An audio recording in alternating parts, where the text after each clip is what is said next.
Hello students, welcome to magnet brains Hindi. मैं लाली वर्मा एक बार पुनः आप सभी विद्यार्थियों का मैग्नेट ब्रेन्स के हिंदी मीडियम चैनल पर हार्दिक स्वागत करती हूँ। मेरे प्यारे विद्यार्थियों, स्वागत करने के साथ साथ ही आशा भी करती हूँ, प्रार्थना भी करती हूँ कि आप सभी जहाँ भी होंगे स्वस्थ होंगे, खुश होंगे, मस्त होंगे और अपने पढ़ाई, घर और साथ ही साथ वीडियो का काम भी बहुत अच्छे से कर रहे होंगे ध्यान केंद्रण के साथ। बिल्कुल सही है, ऐसा ही कीजिए और बने रहिए हमारे साथ मैग्नेट ब्रेन्स पर। मैग्नेट ब्रेन्स एक ऐसा प्लेटफॉर्म जो किंडरगार्टन से 12वीं तक की education, English medium education, school education, online school education 100% free provide करता है। साथ ही साथ सभी प्रकार की कॉम्पिटिटिव एग्जाम्स के वीडियोस भी आप देख सकते हैं मैग्नेट ब्रेन्स पर। यस, 100% फ्री करते हैं हम हिंदी मीडियम, जैसे मैग्नेट ब्रेन्स हिंदी। जब भी आपको किसी विषय का वीडियो या किसी क्लास में हिंदी मीडियम में आपको देखना है तो just type magnet brains Hindi. इसमें आपको कक्षा 7वीं से 12वीं तक की ऑनलाइन स्कूल एजुकेशन पूरी तरह से फ्री प्रोवाइड की जाती है और साथ ही साथ सभी प्रकार के प्रतियोगी परीक्षाओं की वीडियोस भी आप देख सकते हैं। मेरे प्यारे विद्यार्थियों, हमने अपनी पाठ्य पुस्तक गोधुली भाग 1 का पाठ 7 टॉलस्टॉय के घर में शुरू कर दिया है और लेखक राम कुमार जी द्वारा रचित ये चैप्टर हमने पढ़ा सुनाना। कितने अच्छे से लेखक ने इस पाठ का वर्णन किया है। टॉलस्टॉय कौन थे? रूसी लेखक, महान रूसी लेखक, प्रसिद्ध रूसी लेखक।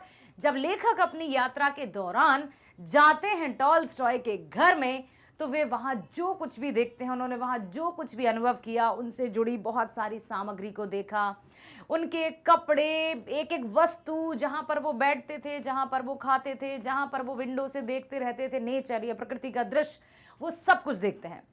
भरा पूरा परिवार था उनका, चेयर्स कहाँ थी, मेज कैसी थी, सब कुछ उन्होंने देखा। लेखक ने जब ये सब देखा तो उन्होंने टॉलस्टॉय का नाम तो वैसे भी सुना था, ना केवल उन्होंने बल्कि संपूर्ण विश्व लेखक टॉलस्टॉय का नाम भली भांति जानता है। लेखक उनसे बहुत अधिक प्रभावित थे, इसलिए उनके घर में पहुंचे और जब घर में जाते हैं और वहां पर बहुत सारी वस्तुओं को देखकर उनको ऐसा महसूस होता है जैसे वे किसी घर में नहीं, किसी तीर्थ स्थान में गए हों। इतनी बड़ी उपमा दी है लेखक राम कुमार जी ने टॉलस्टॉय के घर की, किससे? तीर्थ स्थल से, पवित्र स्थल से। तो अब आप सोचिए कि कितना अच्छा और कितना प्रेरणादायक रहा होगा उनका जीवन, जो उनसे जुड़ी वस्तुओं को देखकर भी ये अनुभव होता है कि हम किसी पवित्र स्थल या किसी तीर्थ स्थल पर हैं।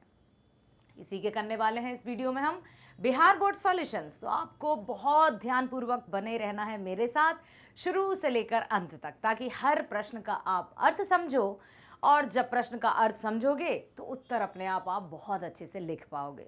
तो आ जाइए मेरे साथ, चलते हैं पहले प्रश्न पर। पहला प्रश्न है, टॉलस्टॉय ने अपनी अमर कृतियों की रचना कहाँ की थी? अमर कृतियां, समझ रहे हैं आप?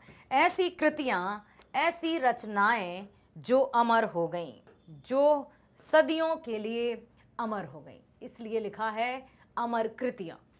तो टॉलस्टॉय ने अपनी अमर कृतियों की रचना यासनाया पोलियाना में की थी। कहाँ की थी?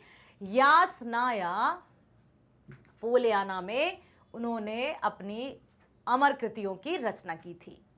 लेखक जब अपने मित्र पूरा, लेखक के मित्र का नाम था पूरा, पूरा के साथ बड़ी सी कार में यासनाया पोलियाना के लिए रवाना हुए तो उससे पहले वे टॉलस्टॉय के उपन्यास अन्ना करीनिना तथा युद्ध और शांति पढ़ चुके थे।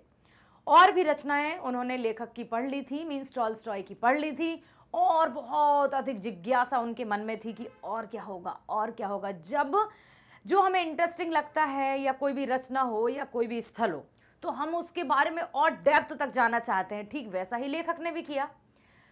तब इस अजीब सी, देखिए पहले उन्होंने क्या पढ़ लिया था? युद्ध और शांति। तब इस अजीब से अनजाने स्थान को और मतलब उसकी तरफ उनका और आकर्षण बढ़ा। टॉलस्टॉय की जीवनी में इस स्थान का सचित्र सा वर्णन पढ़ा था। उन्होंने टॉलस्टॉय के घर में जहाँ का ये वर्णन किया है या ये चैप्टर की रचना की है, इसके बारे में बहुत पहले पढ़ चुके थे, वे सुन चुके थे। और सजीव लिखा है ना, सजीव सा चरित्र, मतलब एक जीवन में स्थान का सचित्र वर्णन। ऐसा लगता था सचित्र वर्णन मतलब चित्र के साथ जो वर्णन सुना था कि ऐसा होता है वैसा होता है, जिसके कारण उनके मन में और अधिक उनके प्रति, कृतियों के प्रति, उनकी रचनाओं के प्रति जानने की इच्छा हुई। यासनाया पोलियाना के लिए जाते हुए लेखक के मन में कैसा भय समा रहा था और क्यों? जब लेखक बढ़ते जा रहे थे यात्रा में यासनाया और पोलियाना के लिए, तो उनके मन में थोड़ा सा डर था, थोड़ा सा भय था। वो किस बात का भय था, किस बात का डर था? लेखक ने टॉल्स्टॉय की जीवनी में इस स्थान का विचित्र सा वर्णन पढ़ा था और उस वर्णन सभी स्वप्न में भी कल्पना नहीं की थी कि एक दिन मैं इस स्थान को देखूंगा। जब वे जीवनी में पढ़ रहे थे इस स्थान के बारे में, उनके घर के बारे में, तो उन्होंने ये सपने में भी नहीं सोचा था कि मैं वास्तविक रूप में उस स्थान को देखूंगा। कार में बैठकर लेखक को विश्वास ही नहीं हो सका कि वह उस महत्वपूर्ण स्थान पर अब जा रहे हैं और उसका प्रत्यक्ष दर्शन या प्रत्यक्ष अनुभव उनको होने वाला है, जहां विश्व साहित्य की अमर कृतियां लिखी गई थीं। कहां जा रहे हैं वे? जहां विश्व के साहित्य की अमर कृतियां लिखी गई थी। जो भी विश्व का साहित्य, वर्ल्ड की बात की जा रही है, लिटरेचर की बात की जा रही है, वो उस स्थान पर जाने से पहले उनको यकीन नहीं हो रहा था कि क्या मैं जा रहा हूं, क्या ये मेरा सपना, मतलब कहते हैं ना कि हमने तो सपने में भी नहीं सोचा था और क्या मतलब इतना अच्छा कैसे हो गया। यही लेखक को अनुभव हो रहा था। जहां अन्ना कागज पर उतरा था, जहां युद्ध और शांति के कितने ही सजीव चित्र रचे गए थे, प्रसन्नता के साथ साथ एक प्रकार का भय भी लेखक के मन में समा रहा था। जब कोई बहुत अच्छा काम होने वाला होता है, ये आप भी अनुभव करते होंगे ना, जब खुशी तो रहती है हमें, लेकिन ऐसा लगता है कि कहीं ना कहीं डर डर रहता है कि थोड़ा सा भी ऐसा कुछ ना हो जाए, ऐसा ना हो कि ये काम ना हो पाए, ऐसा ना हो। अब लेखक के मन में भी तरह तरह की मतलब भय उत्पन्न हो रहा था कि क्या मैं जा रहा हूँ, क्या मैं वहां पहुंच जाऊंगा, क्या मैं देख पाऊंगा, बहुत सारी प्रश्न आ रहे थे उनके मन में। तो लेखक के मन में समा रहा था कि कैसे वह सब अपनी आंखों से देख पाएंगे। ये कैसे संभव है कि जो उतनी प्रसिद्ध, विश्व प्रसिद्ध साहित्य की रचना के बारे में जो उन्होंने पढ़ा है, आज वो उसको प्रत्यक्ष रूप में देख रहे हैं। कैसे उस वातावरण के साथ अपने आप को समन्वय कर पाएंगे। मैं जाऊंगा तो वहां कैसे, मतलब लेखक को यकीन नहीं हो रहा था कि मैं वहां पर पहुंचूंगा, जाऊंगा तो किस तरह का अनुभव होगा, वो जिसके बारे में कभी उनको पढ़ने में ही बड़ा अच्छा लगता था। चूरा कौन था? चूरा संस्मरण लेखक राम कुमार जी का रूसी मित्र था। लेखक रूस के सभी शहरों के याना अपने इसी मित्र के साथ करता है यात्रा। ठीक है, टॉल्स्टॉय के गांव यासयाना पोलियाना की यात्रा चूरा के साथ ही करता है। रूसी एक मित्र थे लेखक के, जिन्होंने टॉल्स्टॉय के घर से जाने तक और घर पर जाने तक, उनके गांव जाने तक का सफर इसी रूसी मित्र के साथ किया था। इसलिए जब भी लेखक की यात्रा का वृत्तांत या फिर यात्रा का वर्णन आता है टॉल्स्टॉय के घर में, तो रूसी मित्र का नाम अवश्य आता है। यासनाया पोलियाना गांव किस देश में है? यह गांव रूस में है, क्योंकि आपको पता ही ना कि टॉल्स्टॉय कहां के लेखक थे? रूसी प्रसिद्ध लेखक थे। यह गांव रूस में है। यह विश्व साहित्य के अमर साहित्यकार टॉल्स्टॉय का गांव है। याद रखिएगा, ये जो नाम है यासनाया पोलियाना, ये गांव है जहां पर रूसी लेखक टॉल्स्टॉय रहा करते थे। क्या है? यासनाया पोलियाना गांव है जो कि रूस में स्थित है। यह विश्व साहित्य के अमर साहित्यकार, विश्व साहित्य के अमर साहित्यकार जो अमर हैं, उनका गांव है जहां उन्होंने अपनी कृतियां लिखी। कृतियां मीन्स उन्होंने अपनी रचनाएं लिखी। ठीक है, आया समझ में? अगला प्रश्न है, कितने वर्ष की उम्र में टॉल्स्टॉय की मां गुजर गई थी? पढ़ा था हमने कि जब महज वे 2.5 वर्ष के थे तभी उनकी मां उन्हें छोड़कर चल बसी थी। फिर भी 2.5 साल की नन्ही सी उम्र में भी लेखक मतलब जो स्मृतियां उनकी मां की अंकित थी यहाँ पर, वो उन्हें कभी नहीं भुला पाए हैं और हमेशा उनकी मां उनकी यादों में रहीं। किस तरह से वो वातावरण का, प्रकृति का, पेड़ पौधों का ख्याल रखती थी, वो सब कुछ उनके मन मस्तिष्क में अंकित रहा। टॉलस्टॉय जब 2.5 वर्ष के थे तभी उनकी माँ की मृत्यु हो गई थी। परंतु एक और बात जरूर लिखिएगा कि 2.5 साल की छोटी सी उम्र में उनकी माँ की मृत्यु हो जाने के बाद भी टॉलस्टॉय के मन और मस्तिष्क पर, या स्मृति पटल लिख सकते हैं आप, क्या लिख सकते हैं, स्मृति पटल बेस्ट शब्द होता है हिंदी में। स्मृति पटल मतलब मस्तिष्क।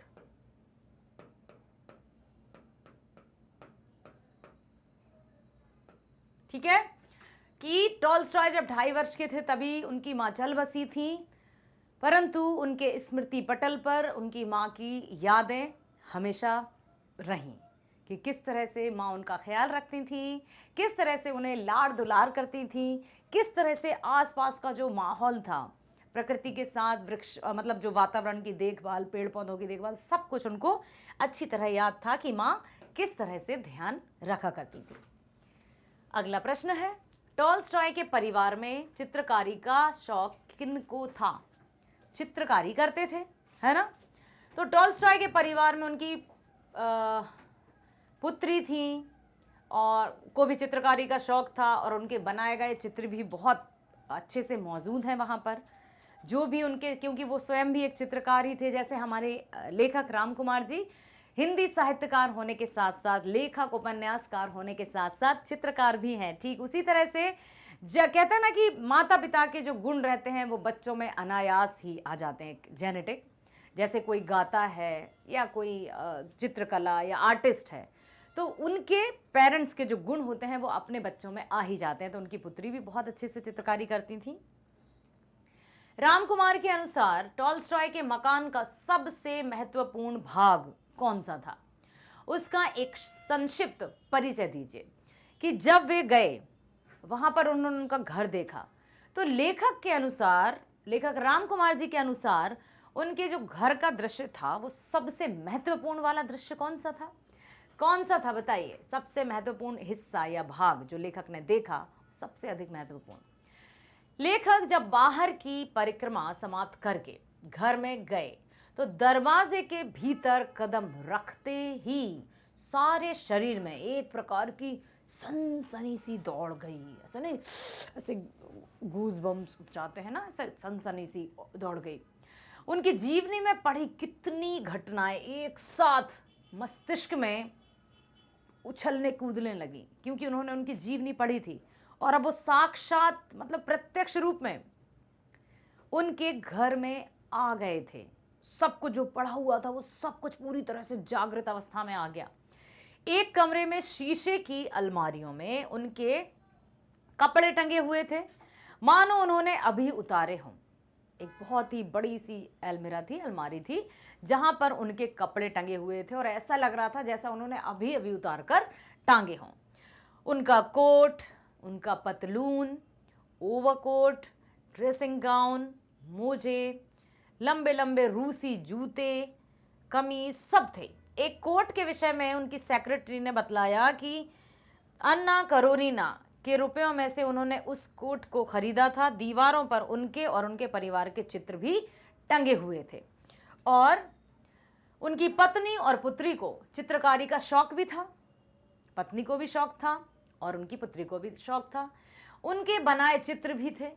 वह उनके पढ़ने लिखने का कमरा था, जो एक अत्यंत महत्वपूर्ण भाग लेखक को लगा उनके घर का। वैसे तो सारा कुछ अविस्मरणीय है, जिसे कभी विस्मृत नहीं किया जा सकता, जिसको कभी भूला नहीं जा सकता, परंतु फिर भी वो जो उनका रूम था, वो जो उनका कमरा था, उसमें वो पढ़ने लिखने का भी कमरा था। एक कोने में छोटी सी मेज और बिना सिरहाने की एक तिपाई रखी हुई थी। तिपाई, ना कि 4 पाई, 3 पाए वाली, ठीक है, वो भी रखी हुई थी। मेज पर एक कलम और दवात भी रखी हुई थी। कलम और दवात जानते हो आपने, छोटी सी बड़ी सी इंक, आई फॉर इंक नहीं देखते हम, दा से दवात। तो पहले क्या करते थे, इस तरह की डिब्बियां रहती थी जिसमें दा से दवात मीन्स इंक रखी रहती थी, उसी में डिप करके लिखा जाता था। एक कलम थी, एक दवात थी जिसमें रखा हुआ था, तो वो लिखने का कार्य करते थे। अब इस तिपाही पर उन्होंने अपने जीवन का बहुत बड़ा हिस्सा या जीवन का बहुत बड़ा भाग बिताया। यहाँ बैठकर उन्होंने अन्ना करेनिना तथा युद्ध और शांति की रचना की थी। यही कोना उनके मकान का सबसे महत्वपूर्ण भाग था। उनकी सादगी देखकर राम कुमार जी विचलित हो जाते हैं। सोचते हैं कि सोचिए, जिनके बारे में हम कभी कल्पना करते हो कि हमें, जिनसे हम बहुत अधिक प्रेरित हों, जो हमारे आइडियल पर्सन हो, मानो कि सपने की सी बात हो और वो वास्तविकता में परिवर्तित हो जाए। और वहां पर देखने में जब लेखक ने देखा कि इतना, मतलब देखो आप, ऐसा लगता था कि इनके, मतलब कोई भी प्रसिद्ध व्यक्ति होते हैं ना, तो मानो जमीन पर पैर ही नहीं पड़ रहे हों उनके, आसमां को छू लेते हैं और उड़ने लगते हैं लाइक। लेकिन जब वे वहां गए तो उन्हें बहुत आश्चर्य हुआ और उस हिस्से को जहां पर वे स्वयं रहते थे, अलमारी थी, कपड़े टंगे हुए थे, चित्रकला जो चित्रकारी थी उनकी चित्र भी टंगे हुए थे। साथ ही साथ एक कोने में एक तिपाही रखी हुई थी। जैसे देखो, चारपाई तो हमें पता है कि 4 पांव वाली एक लाइक खटिया जैसी, आपने देखा होगा ना, खटिया जानते हो ऐसा, लेकिन वो तिपाही थी, 3 पाए वाली थी और वो भी बिना सिरहाने की। सिरहाना समझते हो? सिरहाना मीन्स होता है तकिया। उस तरह से तिपाही कुछ रखी हुई थी।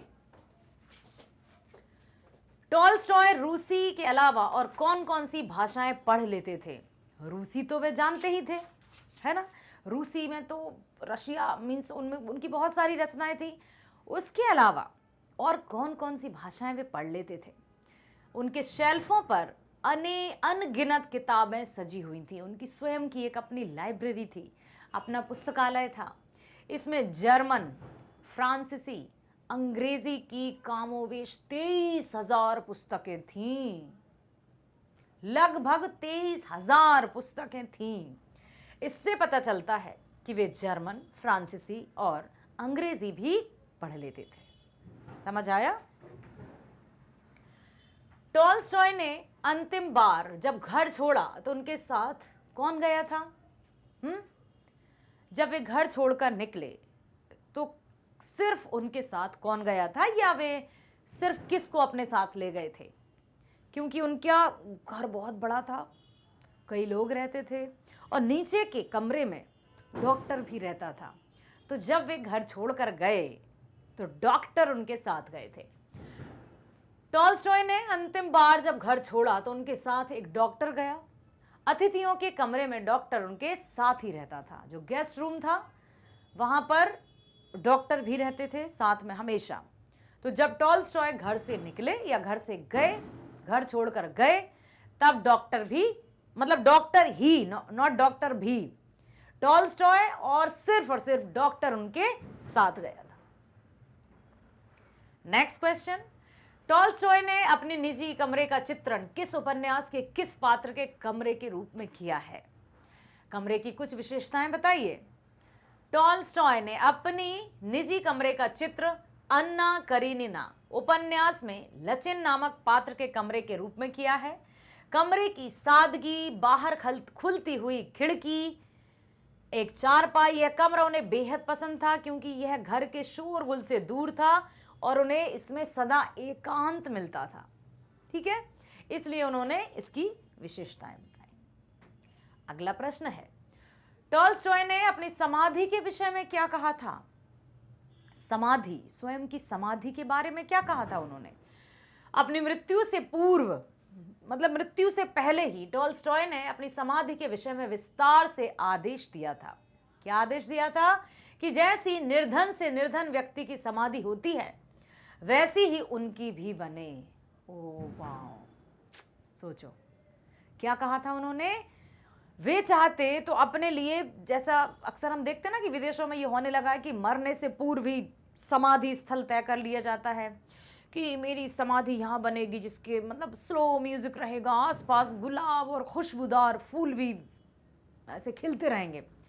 लेकिन उन्होंने क्या कहा कि मैं जब मरूंगा, मेरी जब मृत्यु होगी, तो मेरी समाधि जिस तरह से निर्धन व्यक्ति की समाधि होती है, उसी तरह की समाधि मेरी बनाई जाए। उनकी मृत्यु पर किसी का भाषण ना हो, मीन्स वे सादा जीवन, अति साधारण रूप से उन्होंने अपना जीवन जिया और वे यही चाहते थे कि मेरे मरने के बाद भी कोई व्यर्थ के आडंबर ना हो, दिखावा ना हो, बनावटीपन ना हो।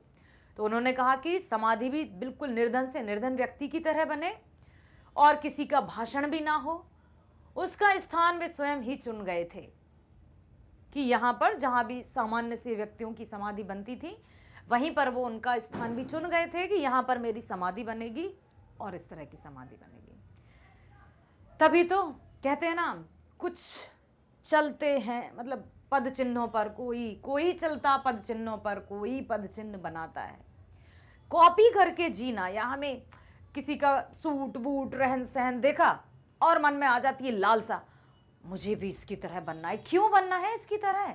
हमें अपने अस्तित्व को देखना है, अपने अस्तित्व का निर्माण करना है, खुद की एक आइडेंटिटी बनानी है। हाँ, हम यदि किसी की तरह कॉपी करेंगे तो क्या हम में अपनी बुद्धि नहीं है जो उसकी तरह बनना चाहते हैं? हम उसकी तरह कपड़े चाहिए, उसकी तरह रहन सहन चाहिए, उसकी तरह घर चाहिए? नो, अपना वजूद, अपना अस्तित्व, सेल्फ एस्टीम, इसका निर्माण हमें स्वयं करना होता है। देख सकते हैं यहाँ पर बहुत ही अच्छा लगा, समझ में आया। बने रहिए हमारे साथ मैग्नेट ब्रेन्स पर, जो आपको स्कूल एजुकेशन के साथ साथ सभी प्रकार की प्रतियोगी परीक्षाओं के वीडियोस भी 100% फ्री प्रोवाइड करता है। हर एक क्लास के वीडियोस देखिए, लाइक कीजिए, सब्सक्राइब कीजिए और अधिक से अधिक शेयर कीजिए ताकि आपका और हमारा साथ यूं ही बना रहे। मिलते हैं नेक्स्ट वीडियो में। स्वस्थ रहिए, खुश रहिए। Bye bye, thank you so much.